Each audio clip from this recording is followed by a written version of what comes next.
Baik, Assalamualaikum warahmatullahi wabarakatuh. Kami dari kelompok 10 akan mempresentasikan mengenai prior research on online groups atau penelitian-penelitian terdahulu mengenai kelompok daring atau online groups.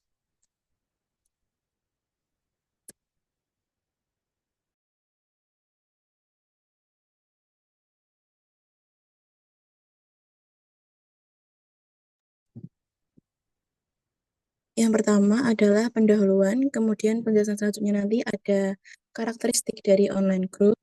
Yang ketiga adalah faktor dari dinamika kelompok pada online groups. Dan yang terakhir adalah sumber yang kami gunakan dalam menyusun materi ini. Penelitian tentang kelompok daring telah banyak dilakukan pada berbagai bidang, seperti psikologi sosial, komunikasi, manajemen, dan teknologi. Nah, berdasarkan penelitian-penelitian tersebut, eh, terdapat perbedaan dinamika antara kelompok daring dan luring. Berikut merupakan hasil rangkuman kami dari penelitian-penelitian terdahulu mengenai dinamika online group berdasarkan sumber The Oxford of Handbook Cyber Psychology. Yang pertama adalah karakteristik online groups. Penelitian-penelitian terdahulu menemukan beberapa karakteristik yang membedakan kelompok daring dari kelompok tatap muka atau offline group. Yang pertama adalah terdapat jarak dan perbedaan waktu pada komunikasi dan perilaku di online group. Misalnya, anggota kelompok dalam online group berasal dari domisili berbeda, sehingga terdapat perbedaan jarak dan waktu pada komunikasi mereka. Yang kedua adalah mediasi komputer dalam interaksi. Maksudnya adalah terdapat peraturan atau setting privacy device yang dapat mengurangi keakraban atau malah bisa membuat orang lebih jujur dan terbuka.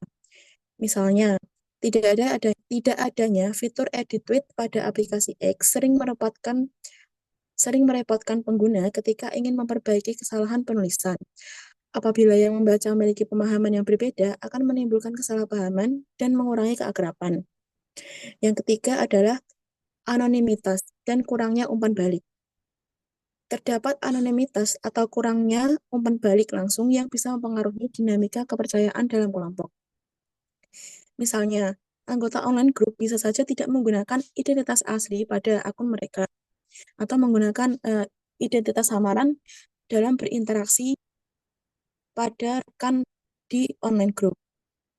Dan yang terakhir adalah terdapat keragaman budaya.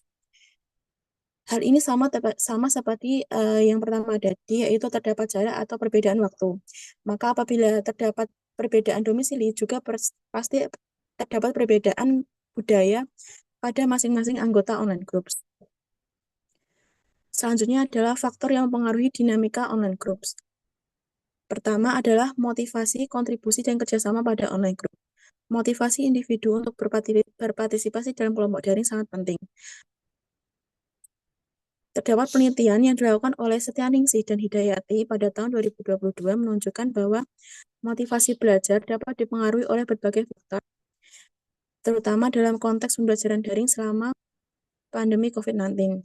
Yang kedua adalah kepercayaan dalam online group. Kepercayaan merupakan elemen penting dalam membangun interaksi yang efektif di online group.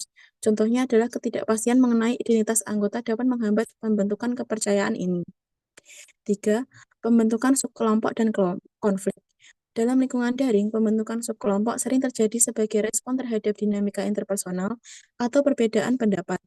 Hal ini bisa menjadi sumber konflik, tetapi juga dapat mendorong diskusi yang lebih mendalam jika dikelola dengan baik. Kemudian adalah pembelajaran dan perhatian. Pembelajaran dalam konteks daring memerlukan perhatian yang lebih karena kurangnya interaksi tatap muka. Pada penelitian Dewi DKK tahun 2024 menunjukkan bahwa interaksi sosial yang terbatas dapat mempengaruhi tingkat keterlibatan peserta dalam diskusi. Berikut merupakan sumber yang kami gunakan. Baik, sekian presentasi dari saya. Untuk kurang lebihnya saya mohon maaf. Terima kasih. Wassalamualaikum warahmatullahi wabarakatuh.